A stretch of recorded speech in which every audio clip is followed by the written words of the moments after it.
Bonsoir à tous, bienvenue dans votre JT. Voici les titres de ce mardi 7 février. La solidarité s'organise à Monaco et dans le monde entier après le terrible séisme en Turquie et en Syrie. Le prince Albert II exprime sa très vive émotion. Toutes les précisions dès le début de ce journal. Comment mieux protéger nos enfants face aux dangers d'Internet? Nous poserons la question à une spécialiste, Virginie Sassoon, à l'occasion de la Journée mondiale pour un Internet plus sûr. Casting de rêve pour le prochain salon Magic. Cédric Biscay nous donnera le programme qui ravira les amateurs de manga, comics et culture pop. Et puis retour dans ce journal sur le festival Mozart à Monaco qui vient de s'achever. Au programme 5 représentations de l'Orchestre Philharmonique de Monte-Carlo. José Sacré nous racontera les coulisses. On commence par les mots et les gestes de soutien après le terrible tremblement de terre qui a frappé la Turquie et la Syrie dans la nuit de dimanche à lundi. Son Altesse Sérénissime, le prince Albert II, exprime sa très vive émotion au président turc et sa profonde solidarité à l'égard de la population. Le gouvernement princier présente lui aussi ses sincères condoléances aux familles. Le bilan s'élève à plus de 5000 morts, des milliers de blessés et de sinistrés. Caritas Monaco lance un appel aux dons sur le site du diocèse. Le Rotary Club se mobilise aussi. Écoutez les précisions de son président au micro de Juliette Rappert. Le consul de Turquie, notre ami Ilhami Egun, qui est en même temps membre du Rotary, nous a chargé de récupérer les fonds de la communauté turque, de également rechercher des fonds dans Monaco, auprès également de nos membres et des Rotary voisins.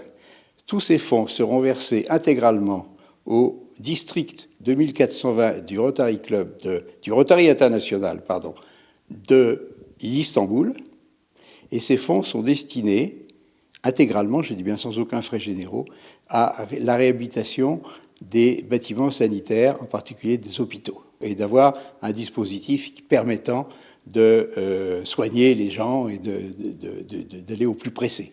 Dans l'actualité aussi de ce mardi, la journée mondiale pour un Internet plus sûr. Nous passons près de 2h30 en moyenne chaque jour sur le web. C'est 5 fois plus qu'il y a 10 ans. Bonsoir Virginie Sassoon. Bonsoir. Vous êtes directrice adjointe du CLEMI, le Centre français pour l'éducation aux médias et à l'information. Internet joue un rôle clé aujourd'hui dans nos vies et encore plus depuis la pandémie. Oui, c'est vrai que depuis la pandémie, nos usages du numérique ont explosé pour le meilleur, mais aussi on peut se demander aussi parfois pour le pire, puisqu'on a des temps de connexion qui ont été très élevés et qui le restent. Mais derrière cette connexion et ce temps de connexion, qui parfois peut être très effrayant, surtout pour les enfants, on voit que même les enfants de 0 à 3 ans sont déjà exposés aux écrans, ont déjà un temps de consommation et puis qui ne cesse d'augmenter plus ils grandissent. Mais la question qu'il faut se poser, c'est qu'est-ce qu'il y a derrière ce temps, derrière ces chiffres, quelles sont les pratiques de nos jeunes et aussi s'interroger sur notre rôle pour les accompagner dans ces usages. Alors vous l'avez dit, les usages ont explosé, les risques aussi. D'où vient le danger et quelle est sa nature ? Alors le danger est multiple, ça peut être l'exposition à des images violentes, à des contenus choquants. Aujourd'hui, l'âge du premier smartphone en France, c'est 9 ans. Donc à 9 ans, vous n'êtes pas équipé, il n'y a pas de mode d'emploi pour se servir d'un téléphone portable. Donc, quand vous donnez un téléphone portable à votre enfant, un smartphone, il va être connecté à des réseaux sociaux, il va être connecté à Internet et nécessairement, il va tomber par accident sur des contenus qu'il n'a pas cherchés. Donc, notre rôle de parent, notre rôle d'éducateur, c'est d'avoir une politique ambitieuse sur l'éducation média à l'information pour accompagner ces jeunes et puis les encadrer tout au long de leur vie numérique pour les protéger. Alors effectivement, le problème aujourd'hui avec Internet, c'est le manque de filtres. Les enfants, vous l'avez dit, sont exposés à des images de violence ou de pornographie. Comment est-ce qu'on peut les protéger, mieux les protéger ? Alors, il faut déjà être curieux de ce qu'ils font et ne pas céder à la peur et à la panique parce que voilà, c'est comme sur le temps d'écran. Ce que je disais tout à l'heure, c'est ne pas dire à son enfant bon, je te laisse 1 heure, je te laisse 2 heures, mais plutôt être avec lui et puis regarder ce qu'il fait, s'intéresser à ce qui l'intéresse lui et ne pas le juger. Et il faut entretenir cette relation de confiance et de dialogue permanent avec ses ados, surtout au moment de l'adolescence où ils ont plus d'autonomie, ils ont plus d'indépendance, et c'est là aussi où les risques explosent. Que doivent faire les parents pour sensibiliser les enfants au cyberharcèlement ? Quel mot employer ? Quelle attitude adopter ? Mais déjà, c'est savoir le nommer. Qu'est-ce que c'est que le cyberharcèlement ? À partir d'où ça commence, ces intimidations, ces moqueries en ligne ? L'objectif, c'est vraiment de sensibiliser ces enfants sur le respect de l'autre en ligne et hors ligne. Je pense qu'on aurait tort de séparer la question du cyberharcèlement du harcèlement. Il y a cette espèce de continuum qui fait que c'est en permanence. Et donc, je pense que c'est une éducation au respect, à la citoyenneté numérique. On est responsable de ces actes en ligne et il faut aussi sensibiliser les parents au fait qu'ils sont responsables puisque les propos tenus par des enfants mineurs revient à la responsabilité des parents. Donc c'est je crois un enjeu de société qui ne concerne évidemment pas que les parents, mais qui concerne aussi l'école qui doit s'en emparer pleinement. Quels sont les signes qui doivent alerter les parents en cas de cyberharcèlement ? Alors, les signes qui doivent alerter les parents, c'est dès lors qu'il y a un changement dans le comportement de l'enfant, que l'enfant est plus isolé, qu'il est seul, qu'il est moins dans l'échange, dans le partage, qu'il peut être triste, qu'il y a quelque chose qui est différent dans son comportement. Mais il faut pas attendre ces signaux pour s'intéresser et lui demander chaque jour avec qui il échange, comment ça se passe, qu'est-ce qu'il apprend, avec qui il est en relation. Il faut pas attendre ce moment critique où votre enfant peut avoir un problème ou peut en causer pour s'intéresser à ces pratiques en ligne et en quelque sorte vérifier la manière dont il se comporte sur les réseaux sociaux. Est-ce qu'il manque de respect ? Est-ce que il est à la hauteur de cette citoyenneté numérique dont c'est la charge pour les parents et pour l'école de promouvoir. Alors cette journée, c'est aussi l'occasion de rappeler quelques conseils de bon sens. Attention à nos mots de passe, attention aussi aux messages suspects qui arrivent dans nos boîtes mail. Oui, tout à fait. La question de la sécurité en ligne, elle est majeure et les parents doivent donner l'exemple. Donc, je pense que en tant que parents, on doit être conscient que l'éducation aux médias et à l'information, c'est toute la vie. Apprendre à vérifier une information, apprendre à la chercher, apprendre à la publier sur les réseaux sociaux. Aujourd'hui, on en est tous responsables. Et c'est vrai que si on a une attitude modèle, entre guillemets, même si c'est extrêmement difficile d'être exemplaire tous les jours, ça inspire nos enfants. Et on le voit, les enfants, par exemple, sur les recherches d'informations en ligne, quand ils cherchent une information fiable, les premières personnes vers lesquelles ils se tournent, c'est leurs parents, c'est leurs proches. Donc, notre responsabilité est immense.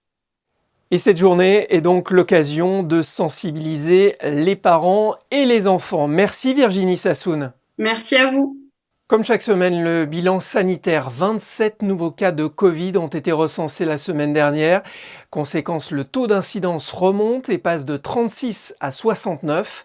2 personnes sont hospitalisées, mais aucune en réanimation. C'est devenu un événement incontournable dans l'univers des mangas, comics, animations, jeux vidéo et pop culture.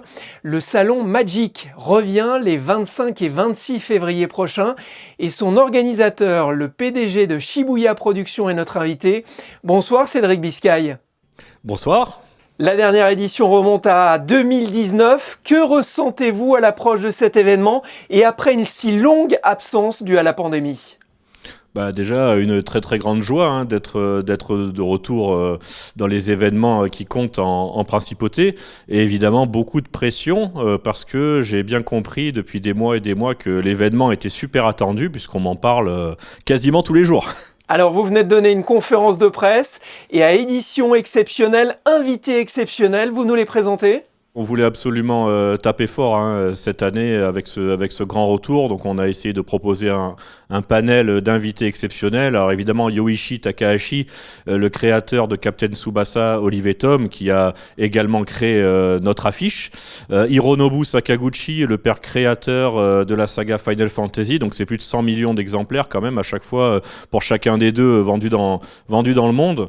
Et évidemment on a une surprise assez sympa puisqu'on aura l'astronaute Thomas Pesquet avec nous. Pourquoi Thomas Pesquet ? Tout simplement que le Magic veut allier art, science et éducation. Et c'est vrai que l'espace, dans la pop culture, il y a des choses intéressantes à discuter. Nous aurons aussi le basketteur NBA, ancien champion NBA, Ronny Turiaf, parce qu'on veut évidemment mettre en place une conférence sur sport et pop culture. Donc il y a énormément de choses à dire dans ces différents domaines. Et puis on a évidemment de nombreux autres invités comme les créateurs de la saga Castlevania. Nous avons également Nick Dudman, qui est simplement le créateur des costumes de Harry Potter, un des co-créateurs de Yoda dans Star Wars, qui sera dans le jury du Magic International Cosplay Masters. Donc vraiment une très très grande pointure, et je crois que j'oublie beaucoup d'invités, mais il y en a un paquet. Quel casting! Vous parliez de Thomas Pesquet, on ne s'attendait pas forcément à le voir dans ce type d'événement. Qu'est-ce qui l'a convaincu de participer ? Pour moi, c'était très important de le convaincre de participer à un événement pop culture, parce que finalement, on rêve tous de spatial, on rêve tous d'aller sur d'autres planètes. Lui, il est quand même le plus proche d'entre nous d'y parvenir. Ancien capitaine de la Station spatiale internationale.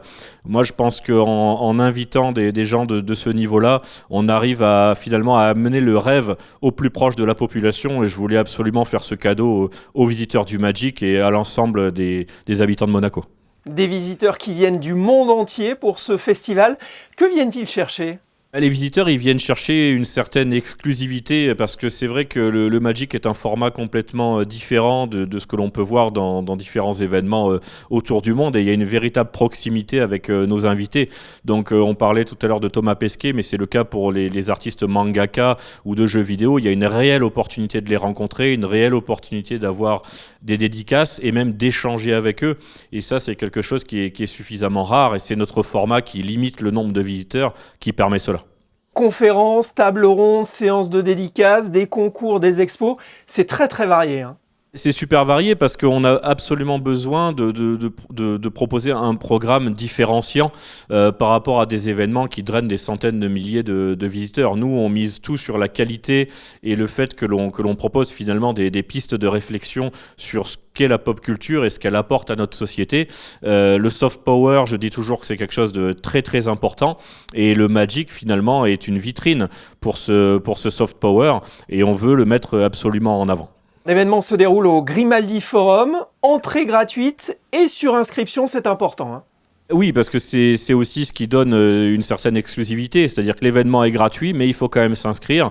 On ne peut pas se permettre juste de passer et de se dire peut-être que je vais avoir de la place. Il faut savoir que les places, évidemment, partent très très vite, surtout lorsque l'on a annoncé le line-up de nos invités. On a annoncé évidemment des choses un petit peu exclusives qui me tiennent également à cœur, ainsi qu'à l'équipe. Nous aurons par exemple l'ensemble des conférences du samedi 25 qui seront traduites en langue des signes. Je crois que c'est une grande première, et c'est aussi là-dessus que je veux axer le Magic, sur une accessibilité au plus grand nombre.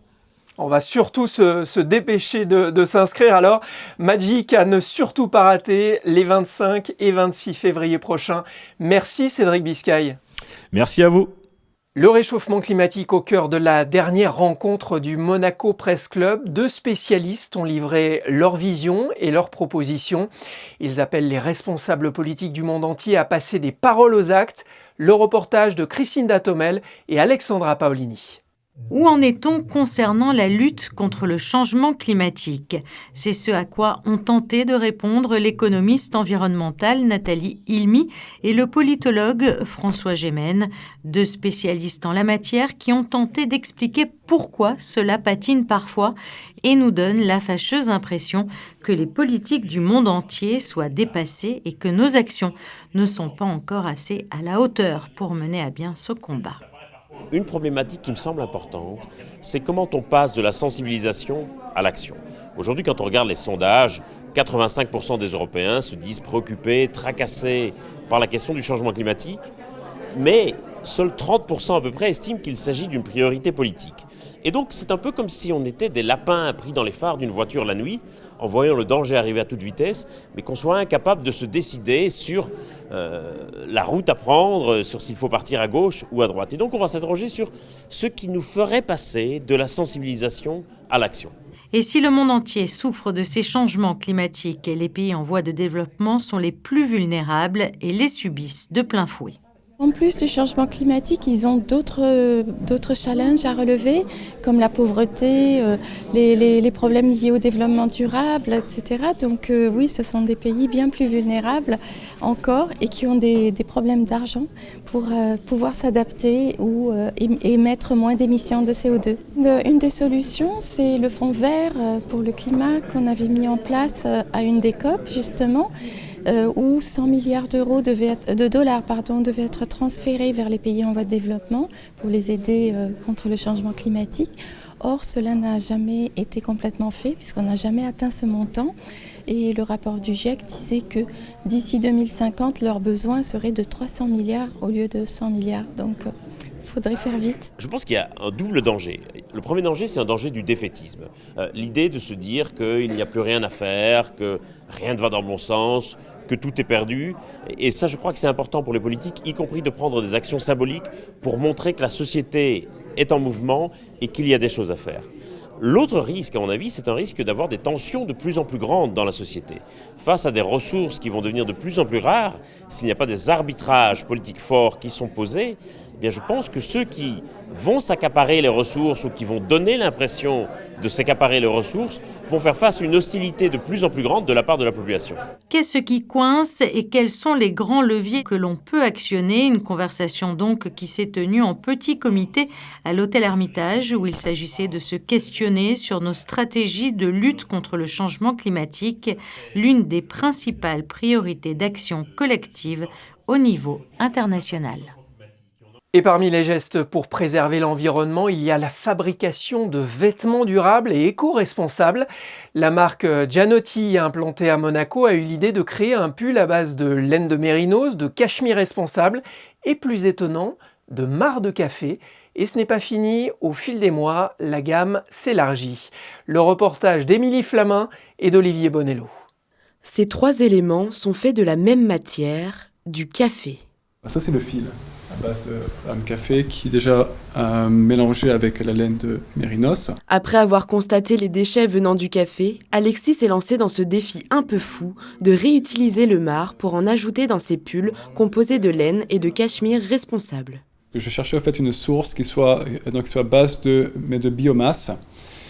Et au travers donc là mes différentes recherches, j'ai donc pu trouver en fait donc mes partenaires qui sont en Italie, qui eux avaient commencé à travailler sur des projets un peu donc là mais de réemploi de biomasse en fil, notamment du café.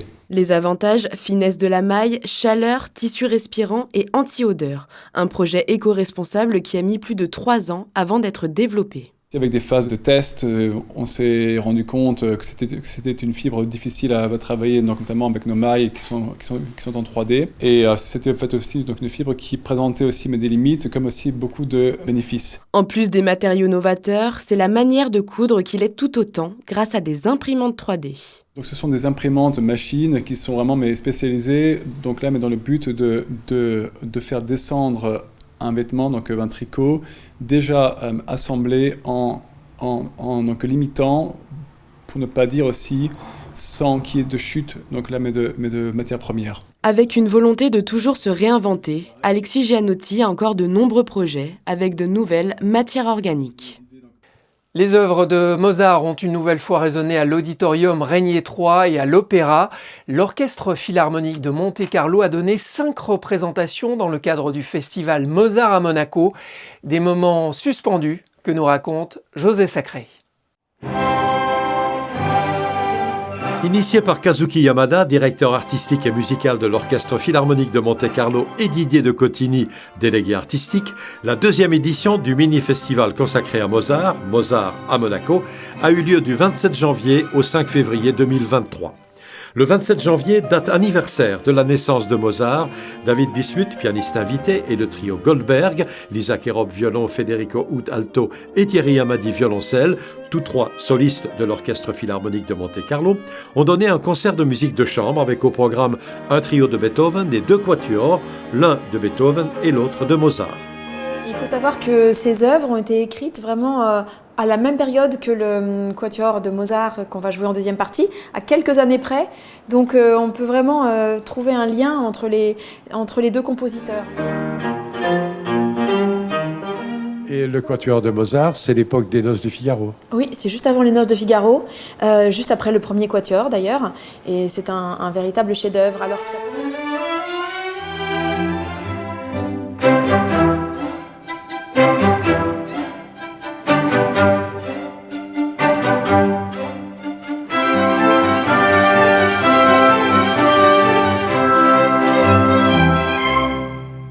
Le 29 janvier, à l'auditorium Régnier 3, l'Orchestre Philharmonique de Monte-Carlo, sous la direction de Kazuki Yamada, a interprété 2 œuvres concertantes de Mozart, 2 œuvres rarement données, le concerto pour 2 violons avec un soliste Lisa Kerob et Il Che, et le concerto pour 2 pianos numéro 10 avec, pour la première fois à Monaco, 2 pianistes de grand talent, les frères Lucas et Arthur Jussen. The Blazers were really fantastic.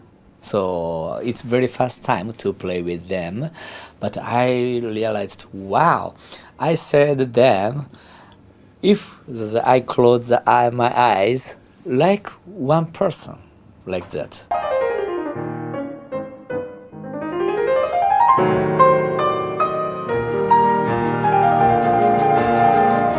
And so the chemistry is always the same direction, same precise thing.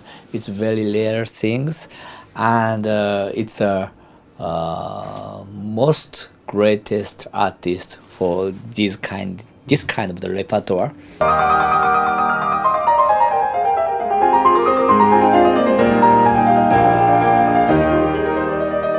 Dernière pièce au programme, très rarement jouée elle aussi, la sérénade numéro 8 nocturne de Mozart, une œuvre pour 4 orchestres.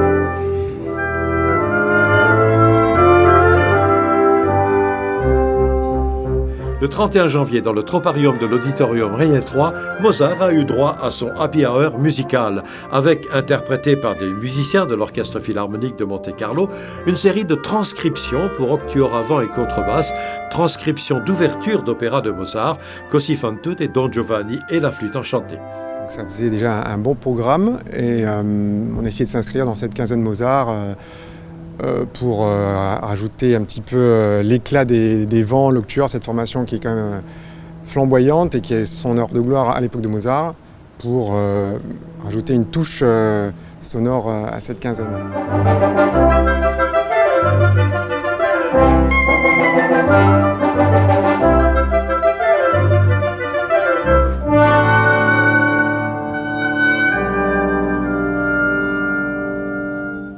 Dimanche 5 février à la Salle Garnier, concert de musique de chambre avec Antje Weitmaas, violon, Marie-Elisabeth Ecker, violoncelle et Martine Elmschen, piano, qui ont interprété des trios pour piano et cordes de Mozart. Quant à la soprano Fatma Saïd, elle a offert au public un programme de leaders de Mozart et de Schubert.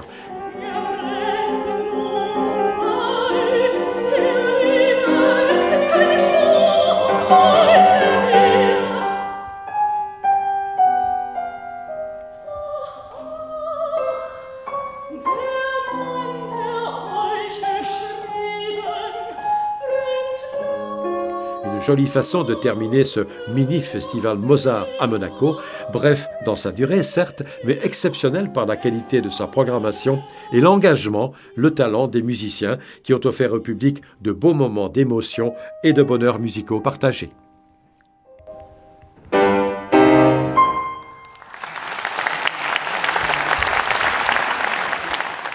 Après la musique, le cinéma, l'Institut audiovisuel de Monaco vous propose le 14 février prochain au Théâtre des Variétés le film sud-coréen Poétrie.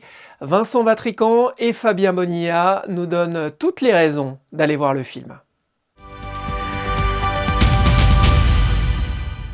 Vincent Vatrican, bonsoir. Bonsoir Fabien. Aujourd'hui, on parle d'un film coréen. Alors, il y a quelques jours, on a parlé d'un film taïwanais. On reste un peu sur le continent asiatique avec ce film coréen de 2010. Le titre, c'est un très beau film. Hein. Le titre, c'est Poétrie. Qu'est-ce que c'est? Qu'est-ce que c'est que cet ovni? Pourquoi ce film vous a plu? Alors, déjà, je le présente comme mon coup de cœur de l'année.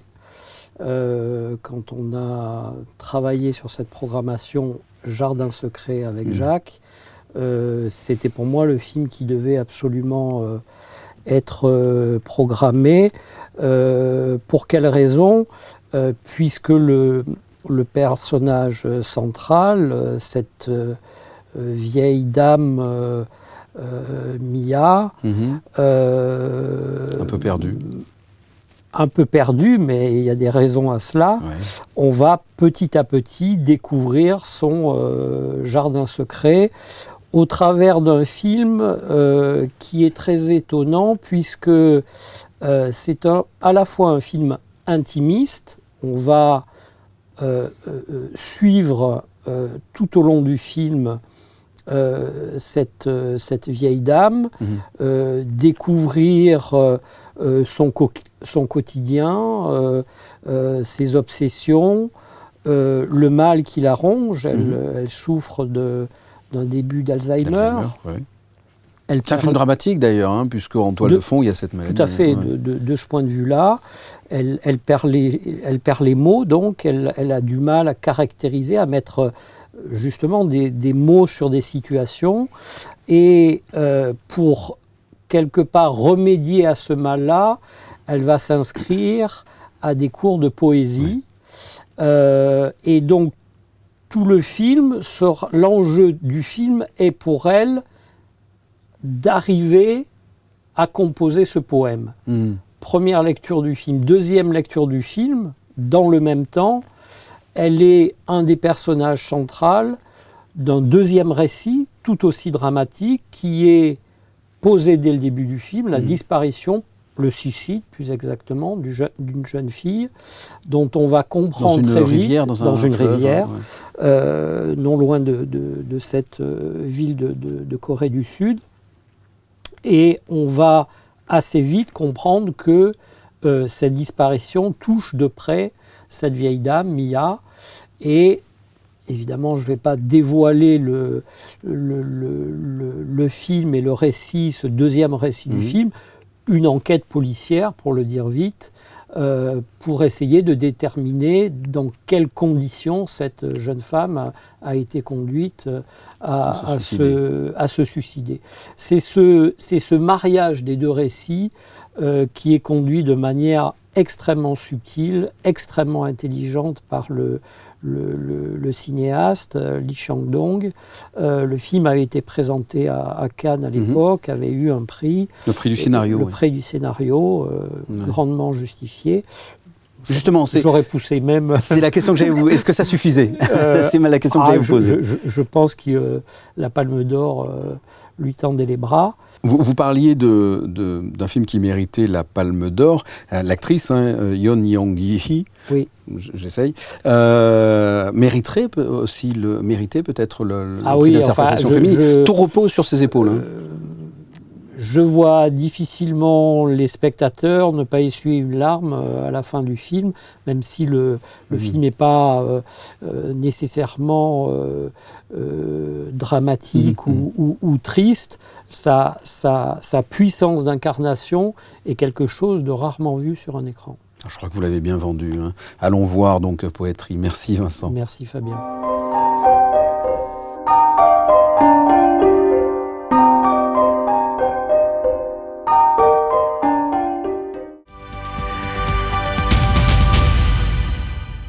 Poétrie à découvrir le mardi 14 février. Peut-être une idée si vous êtes en manque d'inspiration pour la Saint-Valentin.